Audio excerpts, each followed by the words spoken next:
শুটকি মাছের পাইকারি আড়ত কক্সবাজার। এখান থেকেই কিন্তু শুটকি কিনে আপনারা ব্যবসা করতে পারেন। সোনাদিয়া শুটকি পাইকারি আড়ত। এখানে কত রং বেরঙের শুটকি, বিশাল বিশাল শুটকি, আমি দেখে রীতিমতো অবাক। কোনো একটা শুটকিরও নাম জানি না, তবে এইটা আমি শিওর এটা হচ্ছে রূপচাঁদা মাছের শুটকি। দেখেই মনে হচ্ছে তার রূপের কোনো শেষ নেই। কত রং বেরঙের শুটকি যে আছে, আর কত ছোট আর বিশাল, তার কোনো তুলনা নাই। তো আমি খালি খুঁজতেছিলাম যে টুনা মাছের শুটকি, কিন্তু আমি যেটাই ধরতেছিলাম ভুল ধরতেছিলাম।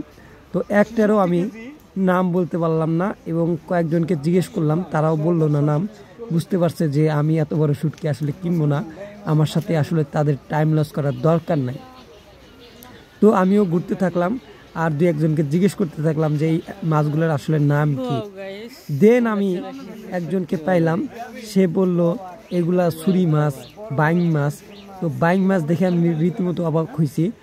আমরা যেটাকে বাইং মাছ বলি সেটা আসলে বাইং মাছ না, সমুদ্রের বাইং মাছ হচ্ছে আমাদের চিতল মাছের মতো দেখতে।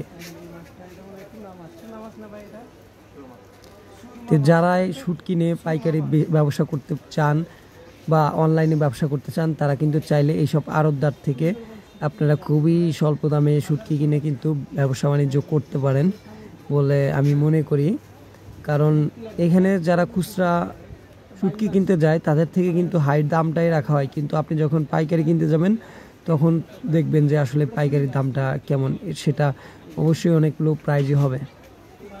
তো আমি কয়েকটা নাম জিজ্ঞেস করলাম। এটা ছিল বাইং মাছ, কিছু ছিল ছুরি মাছ, করাত মাছ, তারপরে নাম না জানা আরও অনেক অনেক মাছ, যেগুলা বিশাল আকার মাছ ঝুলে রাখছে। এটা পুরোটাই কিনতে হবে। আমি বললাম যে চেলা করে 1 পিস 2 পিস এটা দেওয়া যায় কিনা, আসলে দেওয়া যায় না। দেখেন পুরোটা কিন্তু শুটকি দিয়ে ভরা, এবং সাধারণ ক্রেতা এখানে নাই। এখানে যারাই আসে পাইকারি কেনার জন্যই আসে। এটা কক্সবাজারের সুগন্ধি বীজ পাড়েই আপনি কিন্তু এটা পেয়ে যাবেন, এই বাজারটা শুটকির আড়ত।